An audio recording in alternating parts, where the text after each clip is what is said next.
Hello. I only got these just to do that. So if you guys are listening, you're missing out. You have to watch this shit.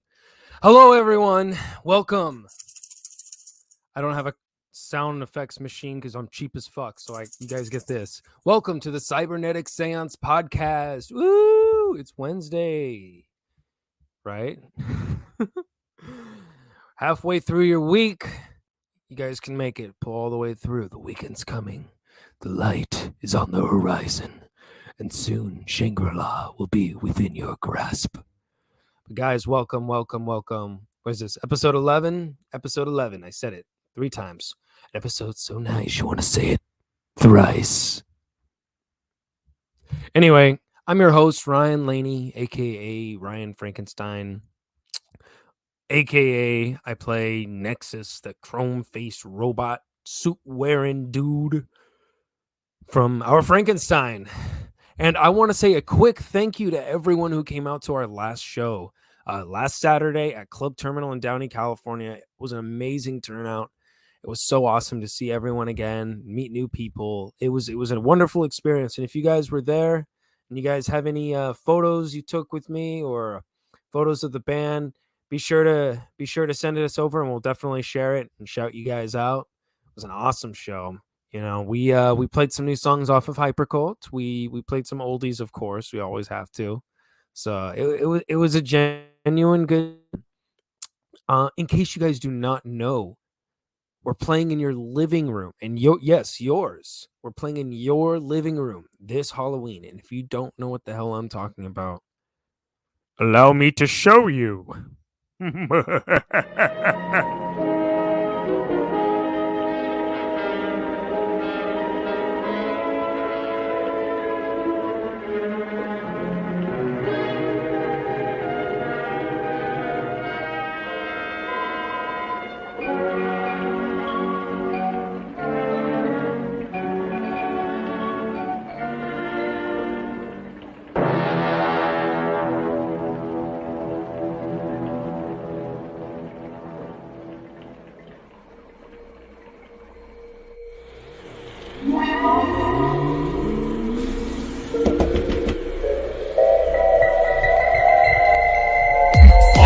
October 31st, our Frankenstein comes to your home.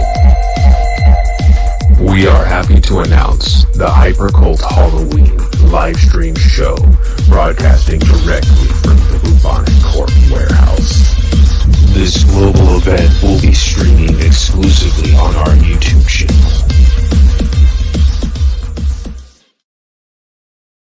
That's right, baby cakes. All around the world, our Frankenstein is performing live. It's a virtual show, exclusively broadcasting on our YouTube channel. So right here, the channel you're watching this very stream from, it's going to be, and it's going to be available to watch anytime after. It's not like a one and done type thing. We wanted this just to be something really fun, a really cool experiment we've never really had an opportunity to do. And I wanted to also tell a story. So I wanted to kind of combine this like virtual show thing with a story. So you guys are going to get a really cool treat. It's going to be really cool. It's awesome for Halloween. Great background noise if you don't even want to look at us. Just telling you. Anyway, guys, it's October. Before we get into our guest here, because we do have a very special guest here today. I don't always just say that. I don't. I promise. But it's October, so what are you guys doing? Are you guys celebrating Oktoberfest? Do you guys drink? Do you not drink? Well, anyway. Did you hear that? Do you hear that crack off screen? I got this Voodoo Atomic Pumpkin. I hear it's real spicy. Anyway, ladies and gentlemen, today's guest is a friend of mine that I met on tour just a couple of months ago. So, ladies and gentlemen, make some noise for SinThya. What's up? How you doing, baby? Oh, it's good to be here. Good to be here. My third interview I've ever had. So, but now it's with someone incredibly special. So I look forward to it. What's her name? My name? No, I'm just kidding. He said it's with someone incredibly special. So I'm like, oh, well, it's definitely not me. No, it's you. It's you, obviously. Oh, Oh shoot. I don't have many things to love in my life, but you are Oh. in that. So, Oh. yeah. Well, that's beautiful. Well, We're going to- ladies and gentlemen, SinThya. SinThya, for those who don't know who you are and don't know what you do, give us like a quick crash course on who you are. Well, I am a local Georgia area musician. I'm a multi-instrumentalist, and I specialize in experimental industrial. And I like to mix a lot of elements of, say, doom metal, black metal, even some acoustic works into like this big industrial soundscape. Because my whole mission with this project is to take what was originally known as industrial music and just turn it on its head and make it into a new, unique piece of something that can just be greater than itself. And this underground scene, it's been coming up here and there for a while. So might as well have some new changes while you have new faces in the roster. You know what I'm saying? Absolutely. I mean, I think that's the cool thing about industrial. I think it can transcend each era. It like changes throughout like each period of time it's in, because definitely industrial now does not sound like how it did when it first started. Oh yeah, for sure. We're talking throbbing gristle, folks. Yeah, we're talking about that psychic TV stuff, baby. You know what's hey, up? Baby. Also, I am celebrating Oktoberfest, so. Oh, there we go. Bottoms Oktoberfest, up. baby. Bottoms up. Speaking of October, have you gotten to do anything spooky just yet? Well, funny you should say that. We do have a lot in common, and as two people who have a lot in common, as we have known since we met back in June, you and I were both playing a show on the same night, this last Saturday, on the 15th. And so I guess that counts as my Halloween show. It was kind of spooky. You know, we played in a small little bar out in Duluth, and it was nice. You know, there was a few people there, not too many, you know, but we played a really good set. We played pretty much an hour. We played 10 whole songs and did an 8.5-minute encore. It was pretty awesome, you know. Besides that, I haven't really been able to decorate around for the spooky season, as they say, but, you know, every day's Halloween, baby. Yeah, that's right, baby. I did Halloween Horror Nights this past weekend over at Universal Studios in Hollywood. And I gotta say, man, that it was a pretty good lineup this year in regards to houses, because they're calling them houses now instead of mazes, I guess. But Interesting. it was really good. We actually got the original Halloween maze, so it's like a maze based off of the OG Halloween, not the new one that I saw just yesterday. Oh, the Halloween Ends movie or whatever. Yeah. I haven't watched it. I'm actually looking forward to watching the new Hellraiser first, so I'm gonna check that out. Amazing. Hellraiser blew me right out of the water. I fucking Yeah, loved because it. like a lot of people were saying it was a reboot, but really it was a. Sorry for going away from the mic there. A lot of people thought it was a reboot, but really it's not. It's not even a continuation. It's just based on the novel itself. You know, it's really interesting. Mm-hmm. Yeah, no, absolutely. I actually just ordered Hellbound Heart because I was like, you know, I've never read it, and I love Hellraiser, and I've seen practically all of them. Let's just say I've snoozed. I have seen all of them, and I can say some are hit or miss. Yeah, for sure. I'll just say I snoozed through some. My favorite franchise will always be Evil Dead, and I think behind that would be Return of the Living Dead and probably the Trauma films. Those are all amazing choices.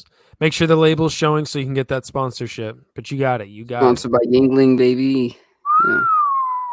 That's right. Gotta get that Oktoberfest money. Yeah.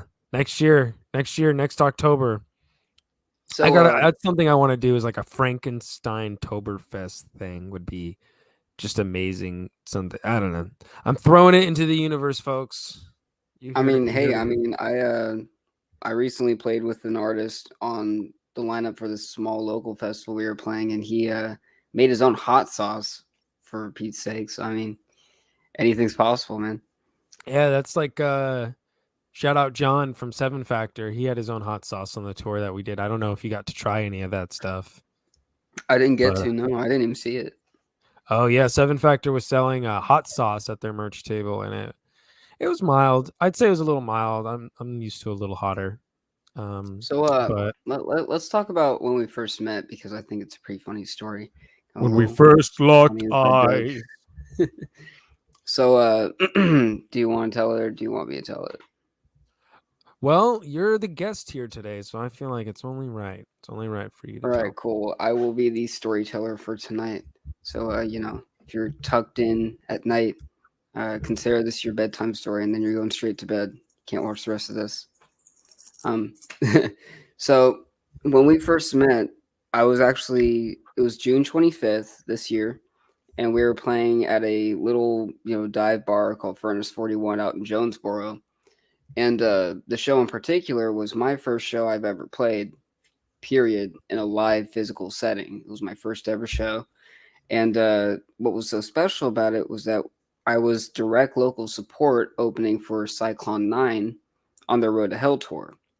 So while I was there, I met, a couple of the openers, which were Seven Factor and, of course, Ryan here, this way.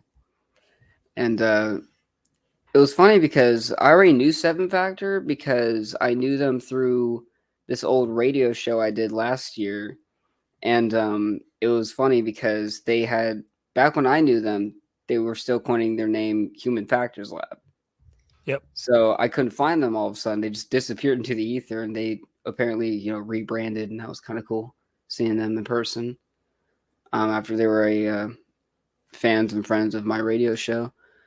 But when you and I met, it was really uncanny because you and I had a very awfully large amount in common. It's true. Which is funny. It's true. Yeah. A lot of the same horror movie stuff and a lot of like musical influence, definitely. Yeah. And the color green seems to be a reoccurring theme as well. That green of course, and black. then there's the situation that happened when we met. Oh yeah, that was fun.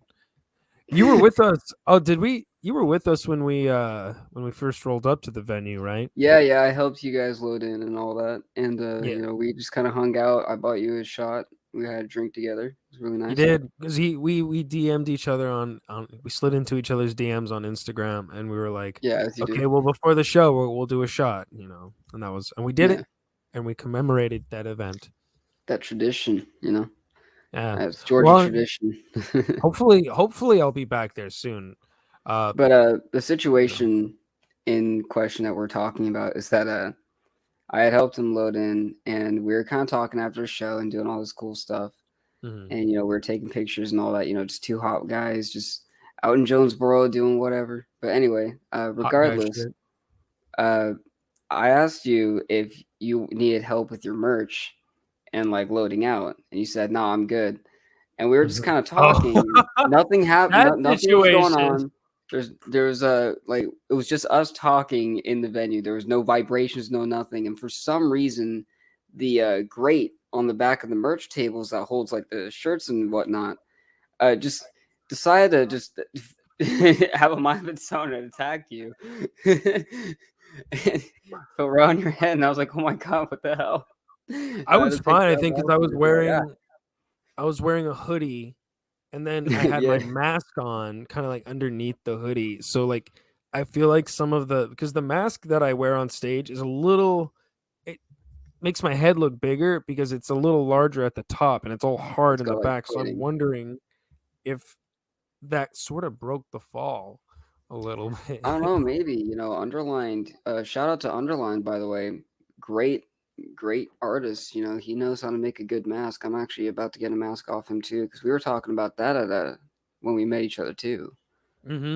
Amazing stuff. I haven't gotten really upgrade. Small world moments. Like that whole night was just a small world moment. You're like, oh, you know that guy too? Oh shit, that's great. Yeah, I love his work. Wait a minute. Why are we met? Yeah, it's weird. I was hoping if he was going to come around to one of the Florida gigs, but I don't know if he had. I I think he had some other stuff going on. But that was cool because I think the bar that I played at where he does his own radio show. Yeah. I noticed there was one of his masks hanging out behind the bar. I was like, oh, that's fucking cool. Like he's got his mark everywhere around here. And they played Guy knows how to did they promote. did they just play a huge festival? Mm-hmm. I need to look this They up. played I want to say it's called Shocker Festival or something like that. It was that big one that had like The Cure and Aftershock? Rammstein and Slipknot. Yeah, Aftershock. Yeah, they just Was played it? Aftershock.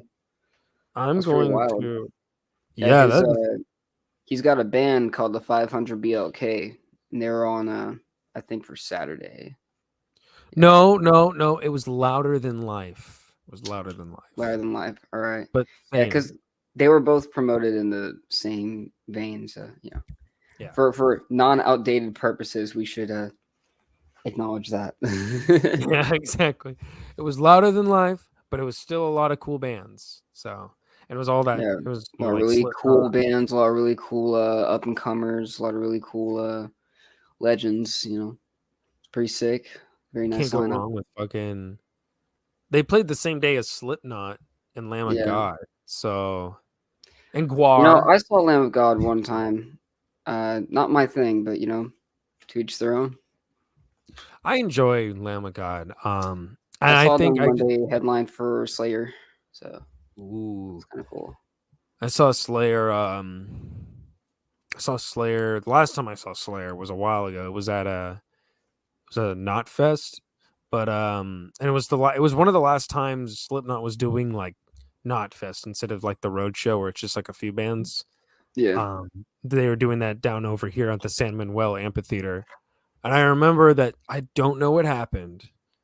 But I guess there must have been some technical difficulty because that happens all the time. But I guess Motionless in White set was prolonged for a while on the main stage. So I guess it may, if I'm not mistaken, it was either Anthrax or the Slayer set where some time was cut in and they didn't get to play very long. And that's weird because I had an opposite situation when I went to the last Warped Tour because I just wanted to have a reason to say I went to Warped Tour, and we had saw Twisted of all people play, and right after they did, it started pouring rain out by the Mutant stages. We all had to get evacuated, but they didn't say anything, and they let Motionless go on anyway. So by the time we got back, they were only on like their last song. What? Yeah, That's wild. that's my Motionless story. Well, before we get into more stories here, I want to play one of your songs. All right, go for it. So I'm going to play Unnatural. Before I do, is there anything in particular you can tell us about this track? So I had worked on my debut record, Figures, which came out July 3rd of this year. And I had worked on it for the last 4 years straight. And it had multiple rewrites, multiple redos, multiple whatever. And a lot of it's just completely lost to time. I've deleted a lot of it. But, you know, as an artist who hates their artwork, but uses that as motivation to push themselves and improve more, you know, that's just, you know, it comes with territory sometimes. Unnatural was the third single to come out for the album, the third of 4. And it also came with a video.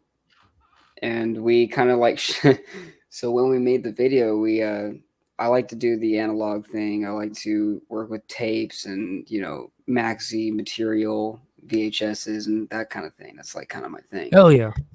And we recorded that entire music video within the span of 2 hours, maybe. And we just like shot it all on a shitty little VHS camera that I have, which is actually the same camera I bring to all my shows when I record those as well. So all my I shows noticed that. I think you showed me that. Yeah. We recorded the video with that. And it's also, if anyone follows the SinThya Music independent label lore or whatever, I have a band on the side with my, you know, my friend who plays on stage with me. He does the backing tracks and whatnot, Ghosts. We actually have a band together that's a harsh noise duo called Velvet Leather Vamp Toys.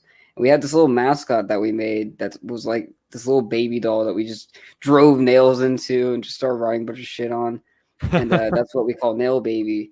And Nail Baby's visual origin is technically in this video as well.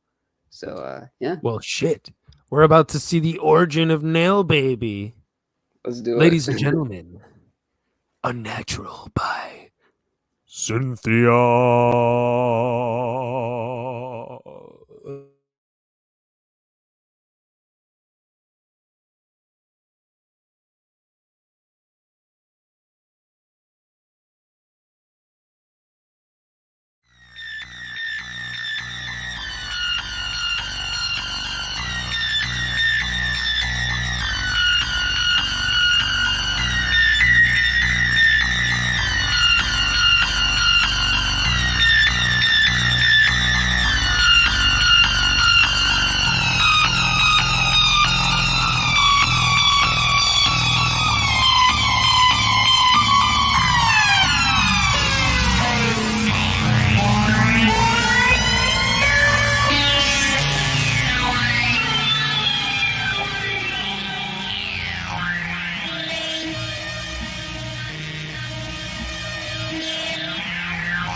your mother and destroy yourself.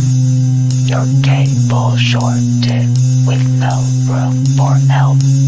God is machine, and we are the slaves. The sickly gift of all our lives are depraved.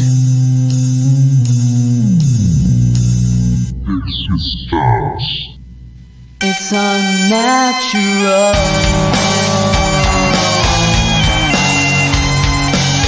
A humanoid horror show. It's unnatural. Nothing is free to you or me.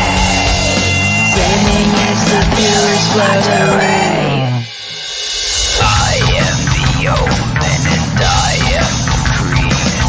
I am the sacred animal of greed.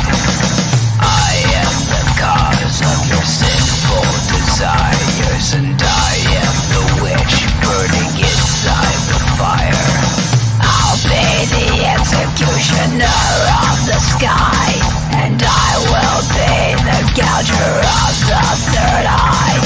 I will be the deity of Christ, and my blood will be the perfect sacrifice.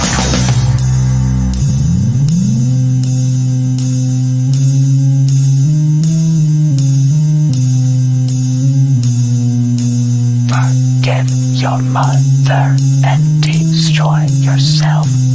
Your cable shorted with no room for help. God is are the slaves. The sacred gift of all our lives are depraved.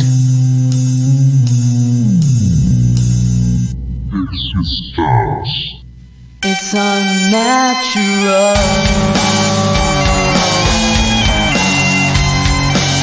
The humanoid horror show.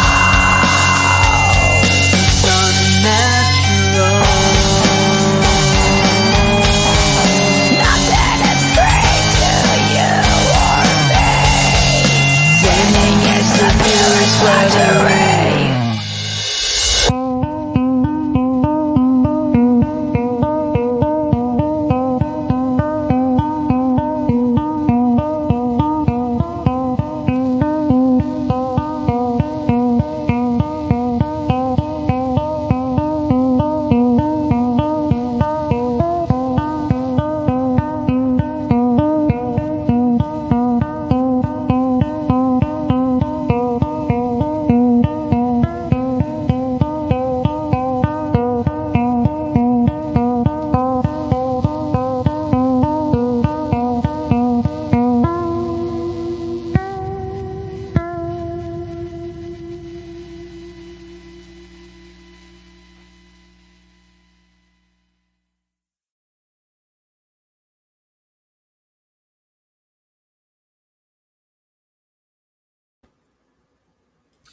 Ladies and gentlemen, if you're just now tuning in, you are listening to or watching, however you're streaming this. This is the Cybernetic Séance Podcast. We're on episode 11, baby. Ew. Yeah, that's right. And if you're just now tuning in and you heard this music, we were just playing Unnatural from my mate here, SinThya. And SinThya is our guest on today's show. Um, that was an interesting video. So that was the origin of the old baby, as you said. Yeah. Was that We a we birth- actually we brought her on stage, not the last show, but the show before the last, when we actually performed that song again. So we brought her on stage as like a performance piece. Oh, she's kind of like a little prop. Yeah, she's a little metaphor for human nature. I like that. Was that like a birth? The sort of What what was going on in something that like last scene? She was birthed from the blood of sinners, and Okay. sinners are people who just go the direction of basic human nature. So she is the embodiment of human nature, as it is, a cruel beast. Interesting. Well, that's interesting. So that's a little more context to this. So do you use other props on stage, or is that the only one? For the time being, she's the only one that's. However, next year we do have plans on getting a little more of a stage prop kind of thing going, and we are also going to be trying to find a way for me to play multiple instruments on stage simultaneously. So in Do other you words, like the shows are going to get bigger next year. Cool. When you say playing multiple different instruments on stage, the first thing that comes to mind is like Dick Van Dyke from the beginning of Mary Poppins, where he has the giant bass drum on his back and he's got the accordion and some, all the bells and whistles, and he's bouncing around town. Just Well, sort no, of- I'm not going to be KT Tunstall. I'm just going to No. move from one instrument to another. Of course, like a Trent Reznor type thing. He's got his keyboard. Yeah, over there. yeah, something like that. Alright. That's Cool cool. That's cool. contrasts. Yeah, that's something I haven't been able to do just yet. I've never been quite the performer and instrumentalist at the same time. I guess it's It been is a little. it's a tough thing to learn, but when you know it, you know it. It's pretty cool. It's pretty cool to show off. I do maybe keyboards in the future. My whole thing is like, I can just only play bass and keyboards. That's pretty much it. I've mostly just like focused in on like the performance side of things, and creating the concepts for the bands. I really owe a lot of the musicianship to the musicians behind our Frankenstein. So I've been that's told, my whole thing. I've been told that I overcomplicate things and that I work myself too hard or something like that, and I don't see it, you know. I like to keep my mind productive. You know, this career is like an opportunity for me. It's a life decision for me. You know, it's like it's not just something I'm doing for fun. Like, I've been in the punk, industrial, and noise scenes. I've been an avid member for about, give or take, 10, 12 years, something like that. And I've been doing music officially for 5. But I actually, the ultimate roots of the SinThya name, I guess, I actually used to produce for stock music way, way, way back in like 2013. Okay. And you know, I was doing stock music. You know, I would help with like mediocre rap beats for like local artists and whatnot. I would like sell those for super cheap, and you know, I was using a bunch of like preset kind of stuff, and it just wasn't speaking to me. And then, you know, I was dabbling in guitar for a little bit at that point, and so I had actually, for a couple years when I was doing that, I originally was trying to start a gothic metal band called Prodigore, and trying to start that up, it just never got off the ground. I think we only had like one real practice session that we live streamed, and I think it's gone forever. I don't even know where the hell it went. But it wasn't much to look at. It was just a bunch of people doing whatever the hell they wanted because, you know, I guess I didn't have that leadership kind of thing I have now, I guess. I don't know. I wasn't good at organizing it. I didn't pick the right people, stuff like that. But I Trial and did error, make baby. exactly right. And I did make a couple songs for that ages ago that I still remember to this day for some strange reason. And I actually made a very small demo for it that was called First Takes, that came out way back in like 2015, 2016. Really old shit. I have it somewhere, but you know, I have like a whole drive folder of like demos that I just have not touched, and it's like there's like 300 of them. Like I kind of add on to it here and there. I like to screw around with different sounds and, you know, recordings and whatnot. But uh sorry, my bad. When I started doing SinThya, I started that way back in like early 2017, and I had actually started out doing acoustic demos. So I'd actually make like gothy little love songs and, you know, bittersweet and like really disturbing songs, and it was all like basic acoustic whatever. I reissued it on my Bandcamp under this compilation called Trinity of Tragedy. I put out a couple more demos in the past, but most of them are like Bandcamp exclusive kind of things. And it was I've always been into like the industrial side, and I always thought that industrial was like a side genre of punk rather than metal, because it always had that attitude of, we don't care for your establishment, we don't care to succumb or conform to your standard of sound. We'll do whatever the fuck we want. If we like this sample, we're going to use the sample. If we like how this synth sounds with this like distortion pedal that was not at all built for it, we're going to do that because this is an experimental thing. It's super DIY. It's very punk rock. And like the underground community has always been a system based around like a punk rock kind of attitude. And it was so weird to me that like back when industrial was big for like the couple years it was, like 30 years ago, all the big bands would be labeled as metal artists and stuff like that, and like metal or alternative. And it's so weird to me. It's like, you know, it's always been a side Or if you of, go back to like the Wax Tracks days, it's yeah. you get like new wave Yeah, or it's like when you think pop. about it, it's such a DIY kind of thing. It's you're taking samples from things, you're mixing things yourself most of the time, you're working with all the instruments on your own, you're doing all the stuff on your own. And like there's something beautiful about being a part of a scene that has been so crucial and supportive of the DIY uh, lifestyle. And I think that's something that really speaks to me, is the fact that I can literally just sit here and make whatever the hell I want and find a way to make it electronic, and that could still be considered industrial, even if I just go completely experimental, like, you know. I don't know.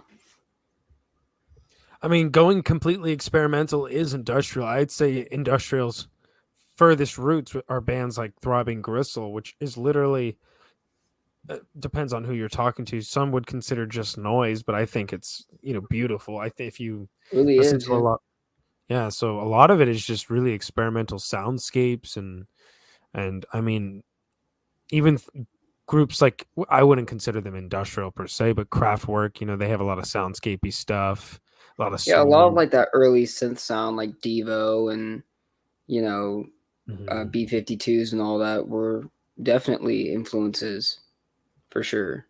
For sure. Kraftwerk is one of my I don't talk about them enough, but Kraftwerk is probably one of my biggest influences in case anyone wants to know why I like robots and suits. I mean, It was look not no Daft further. Punk. No, it's not Daft Punk. Not Daft Punk, but look no further. It's always Kraftwerk. But I love Daft Punk. I do. I very much love Daft Punk. But on this topic of synths, I would like to think this next song I'm about to play is a little synth heavy. Is there anything you can say about this one? I actually heard. I don't know if you played this when we played together, Well, I did but I not recall. actually. When we Okay. played together, the album wasn't even out yet. We were selling it early. Oh shit! All right. What I could say about it is cool, but I would rather take this time to self-promote a little bit because it's very exciting for me. I have just been recently featured in a magazine, and that magazine is Procession Magazine. Go buy this. It's issue 8, and it's a really cool independent magazine, and I'm on page 73 way back in the reviews. And in order to explain this song, I'd like to read this article in that vein. Okay. Because I think it was very sweet of them. So if you don't mind. Figures by SinThya, contributed by Chris Cantor. Truly experimental industrial music, SinThya is pushing the genre into new directions that we've not encountered before, and we really admire this, as Figures is a great example of creativity and fearlessness. Infusing elements of doom metal, goth, and power noise into an industrial bedrock, these are songs that take a lot of risk and pay off with some great soundscapes. Standout tracks include Affection, which shifts back and forth from very catchy to guttural screaming, and Your Body's a Metronome, which is the song that's about to be featured, which is a very strong closer comprised of catchy beats and crunching guitars. To quote our creative director, Renee Ramos, "This one rocks and kept playing in my mind after walking away."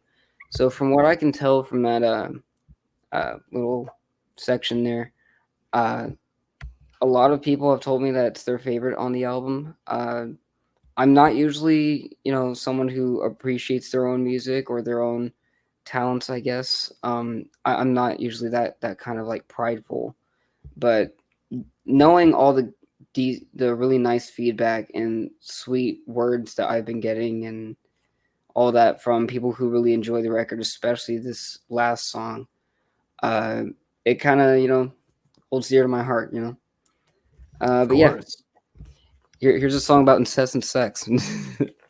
Oh yeah, you love it, folks. Your Don't body is a you? metronome.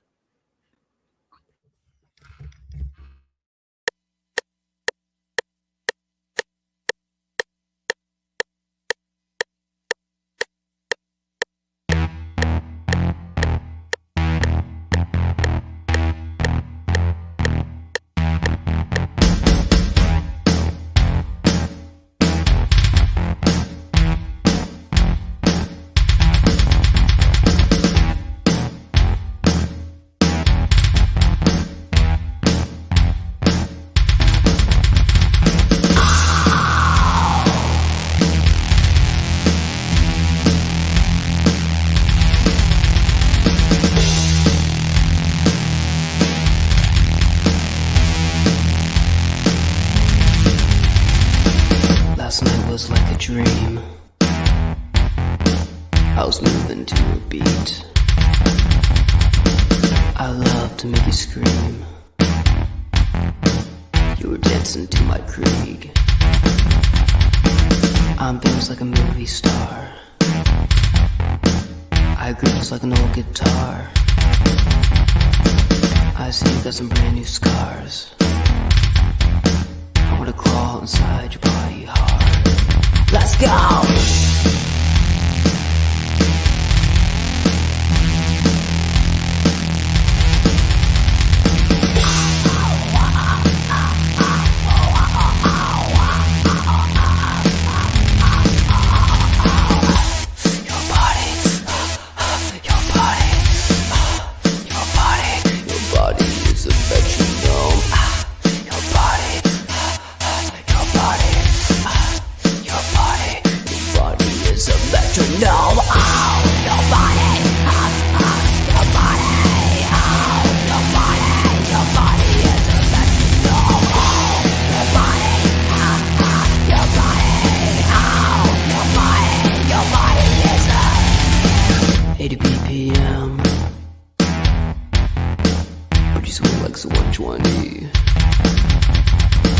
She wants to be my friend, and you wanna get dirty. Swinging to the beat, I see you dancing on your feet. Come on and feel the heat, 'cause it's real. Virtual sex, virtual so sexual. I love it when you tease me with that ass, it's criminal. Virtual love, but we're fucking digital. So take your face right off so I can kiss your wires. Your body, your body, your body. Your body is a metronome. Your body, your body, your body. Your body is a metronome. Ow, your body. Your body is a metronome. Your body, your body, your body is a metronome.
Virtual sex, virtuoso sexual. I love it when you tease me with that ass, it's criminal. Virtual love, but we're fucking digital. So take your face right off so I can kiss your wires. Your body, your body, your body, your body, your body, your body. Your body, virtual sex, virtuoso sexual. I love it when you tease me with that ass, it's criminal. Virtual love, but we're fucking digital. So take your face right off so I can kiss your wires. Your body is a metronome. Your body, your body, your body. Your body is a metronome. Your body, your body, your body is a metronome. Your body, your body, your body is a metronome. Your body, your body, your body is a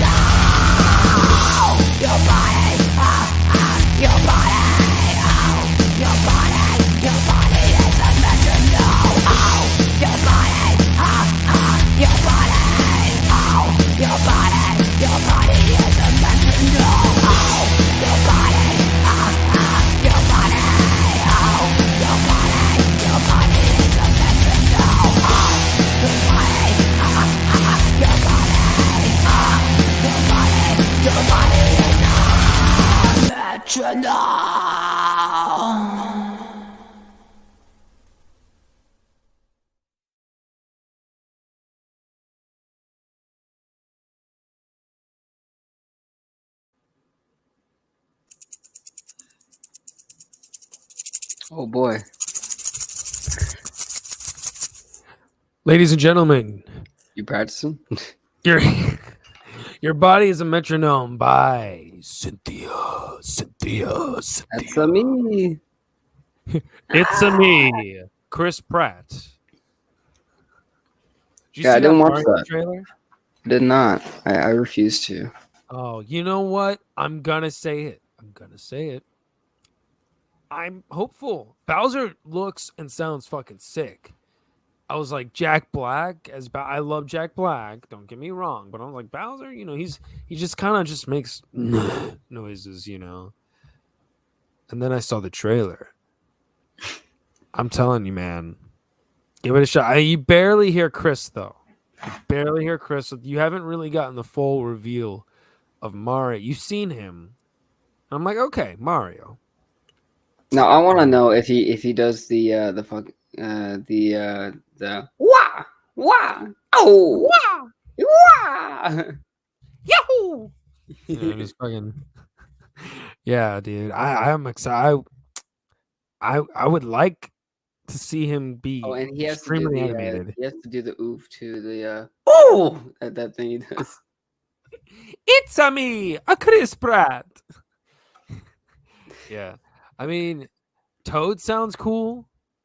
You got to hear Toad's voice. You heard a little bit of Mario's voice. You got to hear Bowser. And then they brought in the penguins. They're like randomly penguins from which one was it? The I don't play a whole 64 lot. game. Yeah, like the old ass fucking penguins. And I don't want to spoil it for you, but I you'll want to see. drink to that. Yep, there you go. Shout out penguins. Drink to penguins. Here we go. Ding. That looks good. Let me think. I don't want to say anything about Halloween. You go watch it. So I really I'm trying to get better at watching shows and movies, but it seems like every time I try to watch a show, someone tells me they haven't watched It's Always Sunny in Philadelphia, and that's my favorite show, so I always have to keep rewatching it. No, yeah, I get it. Sunny in Philadelphia. Yeah. Speaking of It's Always Sunny in Philadelphia, then you should definitely watch. Okay, there's one other person's voice you get to hear, and that's Luigi. Charlie Day, yeah. Yes, yeah, and you know what? That much I'm I like, know. I'm for it. I'm 100% for Charlie Day as Luigi. I think that was perfect casting. But recent movie, I think the most recent I watched was the Monsters movie. Now, when I was going on my Facebook, everyone was talking about they either like thought it was okay or they hated it. And after watching it, I don't get it. It looks just like the show. It seems just like the show. I just think most of the people who don't like it just don't even remember the show, I guess. I don't know. I agree. It's the show minus the laugh track, and I love the campiness of it. I mean, I wish the ending wasn't so abrupt, but it was good. Yeah, I wish we could have seen more of them in Mockingbird Lane, but yeah. Now, would it be a spoiler if I mentioned the best joke in the movie? We've already talked about it on this show, so spoil away. Monsters has been a very reoccurring theme on the show. Well, shit, I should have watched the show then. Well, that's on me. The best joke in the show, it followed me around like after I watched the movie, long afterwards, because I'm still thinking about it. But the part in the movie when they win the costume contest and like they didn't even have a costume on, and then they go up to Herman, they're all like, "Do you think you want to work with us? You really have a face for funerals. We want to see if you can help us out with our bigger people." And and he was like, yeah. You heard about this new glass coffins, right? They're like, no. Are they successful? Remains to be seen. It was stupid. Jeff Daniel Phillips was great. He was awesome. He was Herman. Surprisingly good as Herman. I didn't expect that. I loved all the corny dad humor. That's what I wanted. And that's what I got. Good shit, man. Yeah, it was great. I was at Horror Nights the other night, and they had this outside of the park. They had a giant like movie poster of the monsters, and so I was constantly trying to get in front of it to take a picture, but there was a bench in front of it. So every time a family would get up and leave, another one would sit down. So I'm sitting there for like 30 minutes. Granted, we're waiting for a friend to just get a ticket, and You could have always It done was- the classic above the nose kind of shot. you know what? I could have just stood in front of these people and walked away, but I didn't. I waited until we left, and I got the selfie, and that's all that matters. Pretty much. Also, they showed some behind the scenes stuff when we were on the Terror Tram going through. They showed some Wow, stuff. I cool. heard some people moaning and groaning in the back. I was like, "Shut up! Shut up! Shut up, my movie. It's my movie. Like, hate on it online, okay? Let me have my thing." I love the monsters. That's like my childhood. Monsters, Leave It to Beaver, Twilight Zone, Do you want to actually clink now that I have the bottle in my hand? Clink. So we're not Okay, off time. Tink. Think. All right, cool. There we go. And now I gotta cheers. It's a little spicy, a little pumpkiny, spicy. So, are you familiar with any trauma films? Any what? Any trauma films? I might, but I might not be aware of it. Name a few. Toxic Avenger, Sergeant Kabuki Yes. Man and YPD. Oh, I know Toxic Avenger, of course. Romeo and Juliet. There's so many of them. Definitely Toxic Avenger for sure. What's That one what's I had definitely called? heard. Poultry Guys. That one's hilarious. I love that. I've heard of that. That one I've heard of. Great. I've never seen it. Give me a You synopsis. should watch some trauma. Poultry Guys. Poultry Guys. How do I explain this without explaining the weirdness? It's gotta be Chicken weird. shop cannibal comedy. Okay, Okay. good to know. Yeah. Now, I have quite the thing for B movies. I really like B movies. It's always been a thing I've enjoyed. Now, my favorite B movie of all time, I don't even care that's technically a holiday movie. I will watch it any day, anytime, with anyone, anywhere. And that is Thanksgiving. Greatest. I was about to bring that up when you said Poultry Guys. So I was like, well, Thanksgiving is a great movie. It's my favorite. It's my favorite B movie. Fucking it. love that movie. I think that one and Brain Damage probably. If Brain Damage counts as a B movie, I'm pretty sure it does. Yeah. I mean, I don't know. I wouldn't. I don't know. There's different categories. I was like, so I'm not too educated on all those categories either. So We've talked about TV and movies and all that good stuff, and we've been very subtle about music. I would like to ask, what are your artistic influences, as in like the fine arts, like refined people? if we're talking about like paintings and stuff, Well, it could be paintings, avant-garde performances. Like if you're into that kind of thing, if you're like into the independent art scene, the underground Yeah. arts, I would like to discuss that.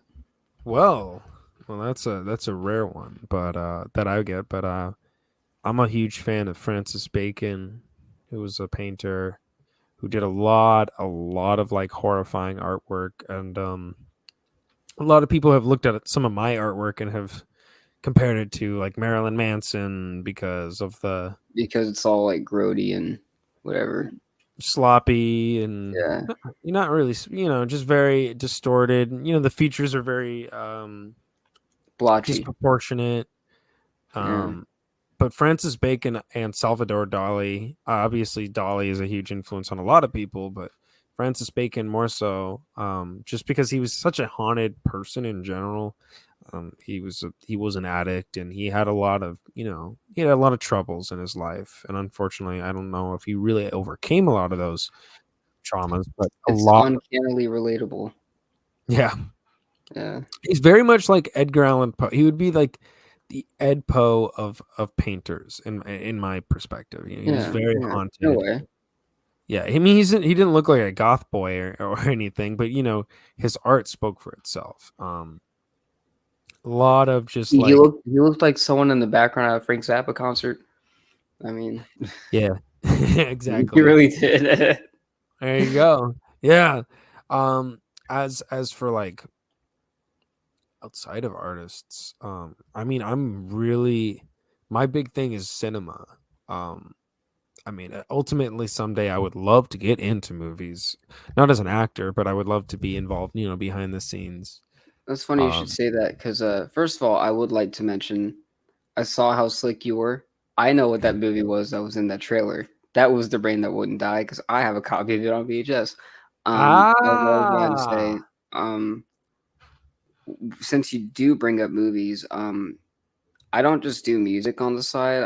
I consider myself to be an artist, like an artist. So I like to change it up a lot. I've actually been writing a graphic novel for a couple of years now.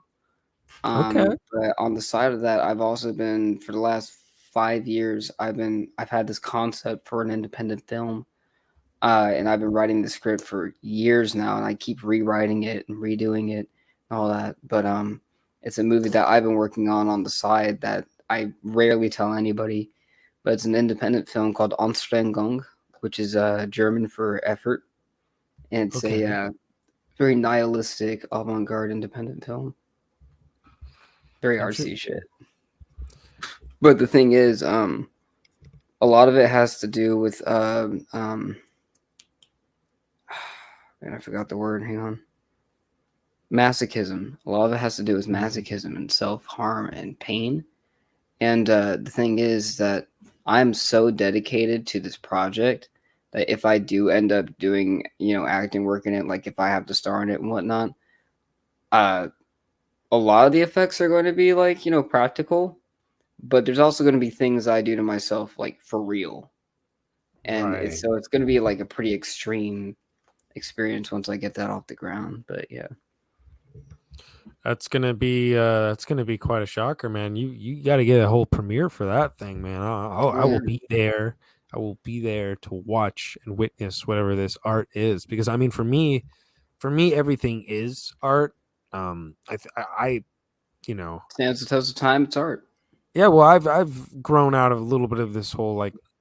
For a while, I was really, really, really into it, but this whole like life imitates art thing, and to a degree I still very much believe that, but it was at a point where it was like, okay, you know, Maybe I'm not not the everything.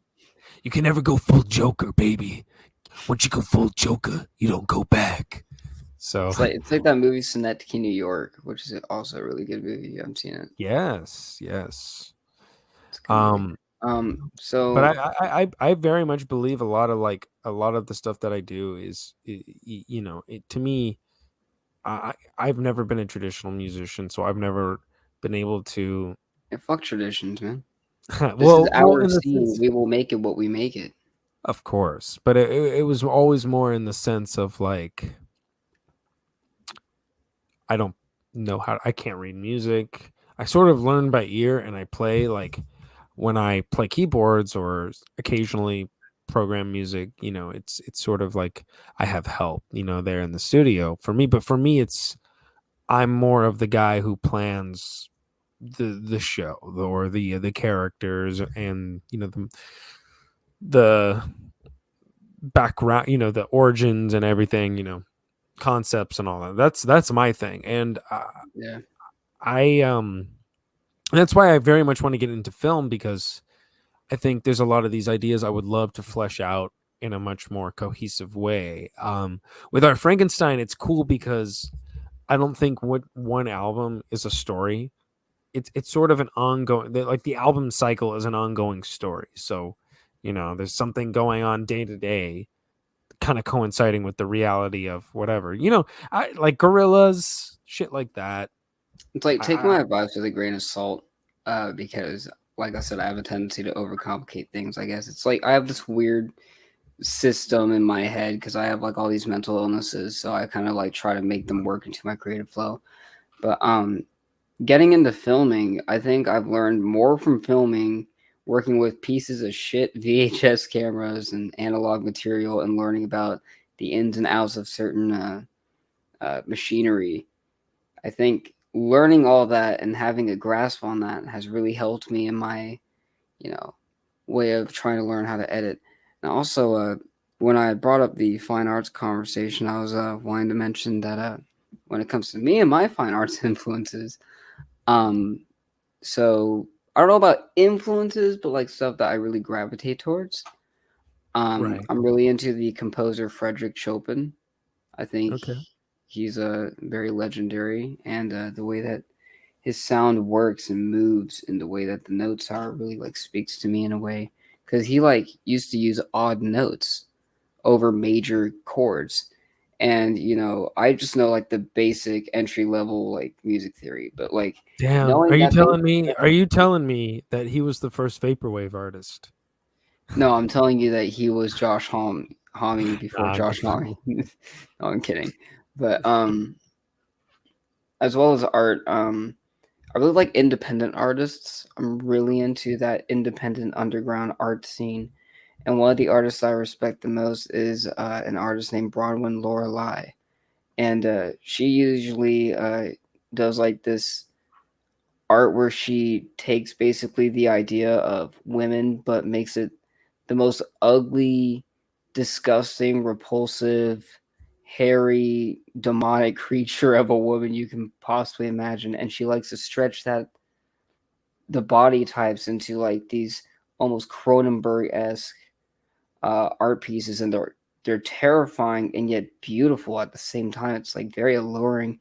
And actually, I'm proud to say that on my cut that I wear, that I made, my little punk cut, she specifically custom made a patch just for me, one of her artwork, and I thought it was really awesome. Um, she's also worked with like Wayne Coyne of the Flaming Lips and whatnot on his side project Deep Lips. That whole album cover, that was made by her as well. Oh wow, I think I know exactly what you're talking about then. Yeah.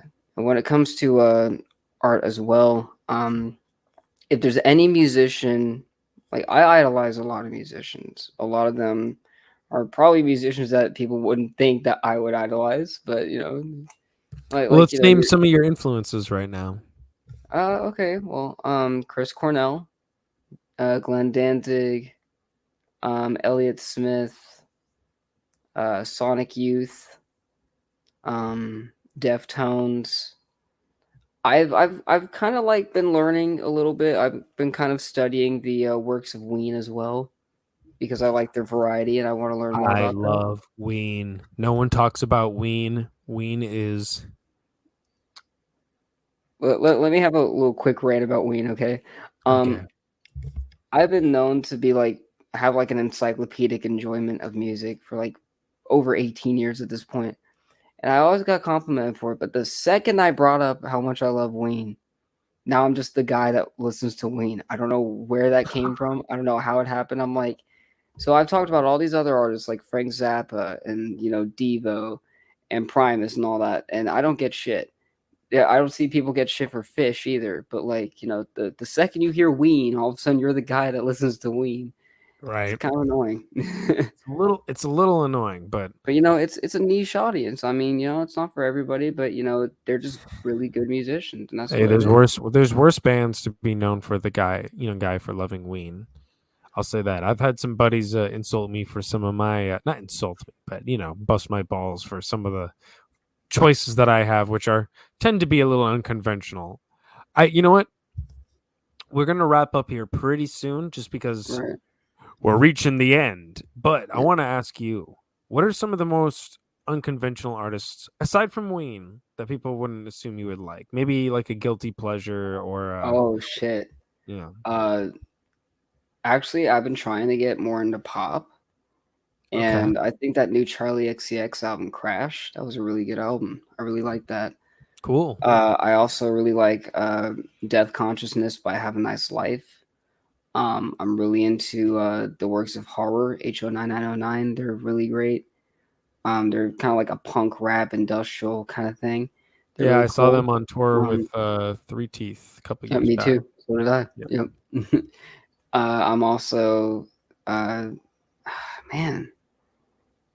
Oh yeah, I really like. I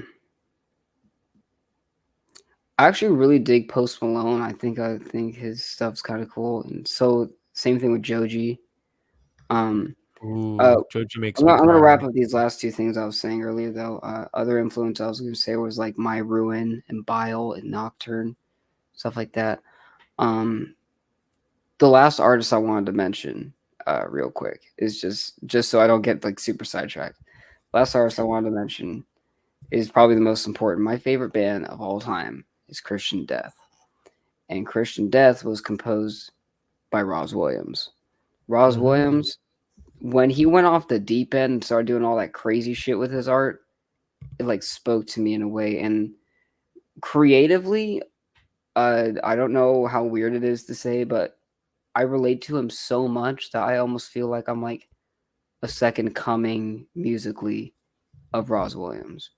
Like I utilize all that like poetry, spoken word, and I've also like paid tribute to a lot of their work in my album Figures and The Silence. There's multiple times that I like mention it or have a tribute to it or something like that, and Roz means so much to me. And yeah, Roz Williams is very deep in my creative I love Roz. universe. I've had some opportunities in some recent years to be around some things that he's been around. Unfortunately, one of the things was I was in Hollywood at the Museum of Death, which I don't think is out there anymore. Um, but they had the door that he hung himself on there. And I've been told by I'm not a I, and I guess I'm not a very spiritual person in that way of like spirits, like ghosts and stuff. Woo. I'm a little bit of a skeptic, but I've been around people who have been, who told me that they felt some pretty negative or dark energy around that specific door, which is they had sort of up against a wall. It was like there was We're a talking about an artist that never got the recognition he deserved and essentially got fucked over in Yeah. his life. I mean, and he went off the deep end. He had like a nervous breakdown or some sort of like mental issue, and it's like it's depressing, but it's like something to study and something if I I'm not really look up mistaken, to. if I'm not mistaken, did he become reborn close to the end? Someone had told me that at one point. I was like, I'm not sure about that, but No, I don't know about that. maybe they're talking about like his span and like Dawkins Kuroda when he was trying to do that weird fancy joke on Christian evangelicists, but no. I think that's what it was. It was just the irony, of Yeah, all of that. he's I always been love. like incredibly punk for what he is. Yeah, it's interesting that you told me about a lot of the sort or the film project that you wanted to work on, because the first thing that popped into my mind was some of the shit that Roz Williams was doing. Yeah, like Was a lot Pig of and 1332. I actually yes. have the limited edition Blu-ray DVD run that they did, where they only made like 700. I own one of them. Wow. Yeah, Holy, I made sure to get it. So I'm one of the proud owners of that. got to keep that in a case of glass, baby. I don't know. I gotta do something with it. Dude. Well, guys, we've reached the end. Not of your lives, but of this show. Thank you so much to Yeah, SinThya for being on tonight. Thank you so much. thanks for having me, Or man. today, not tonight. Christ. Um, but this was an awesome show. Thank you so much. We played some songs. We talked some shiz. It was a great time. It was a great time. Ladies and gentlemen, in case you guys do not know, we have a store on storefrontier.com where you can buy official Our Frankenstein merch. And I've been also at have a store on Store Frontier. go check out. Hey, actually, let me plug that link. Let me what we got here? I'm gonna do this live, babe. You know what? I can't do this live. Won't let me. Plug your link here, boy. Where can people find your merch? Hang on. I gotta remember if it's yeah. It's storefrontier.com/. Let me pull it up here real quick.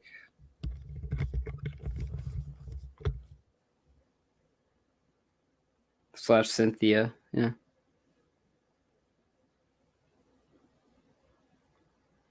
I got some shirts. You know, I got a face mask on there. I got a tank top, a hoodie. You know how it is. It's that grind, baby. There you go. Storefrontier.com/SinThya.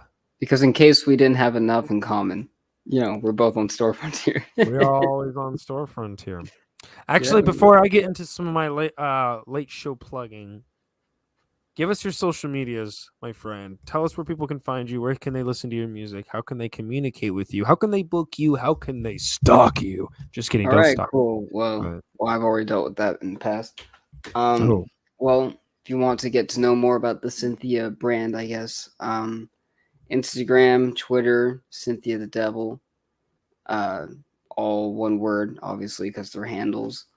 Facebook, I got my own artist page, SinThya. You can find all my stuff, including side projects and whatnot, on YouTube and Bandcamp on cynthiamusic.bandcamp.com. And alongside that, you can find my music all over Spotify, Reverb Nation, Apple Music, you know, all the music services. I'm all the over. musics. Yeah, that's right. That's right. Well, ladies and gentlemen, SinThya. We got some big stuff coming too. So oh, come out yeah. to the shows. Booking, that's right. I almost forgot that. My email address is cynthiamusic@gmail.com. There you go. Do you have any shows coming up? Anything you can plug right now? The only show I have coming up that I know of at the moment is December 10th at Furnace 41. I'm playing the Winter Rock Fest, and I'll send you the poster later. Ooh, a little winter wonderland, little Christmas, little magic, little heavy industrial for your colden times. There you go, ladies and gentlemen. Well, this was the Cybernetic Séance Podcast, episode 11. Don't forget, our Frankenstein is broadcasting live this Halloween, October 31st at 5 p.m. Pacific Standard Time, and I believe 8 p.m. Eastern Standard Time. And we actually have some times listed around the world from Japan, Mexico, Canada, London. So just check our schedule that we have, and we'll have some stuff posted very soon. That show's coming up, and it's going to be awesome. An awesome way to tell the story of the band and play some songs in your house this Halloween. Anyway, ladies and gentlemen, thank you for tuning in to the Cybernetic Séance Podcast. I was your host, Ryan, and this is SinThya. Goodbye.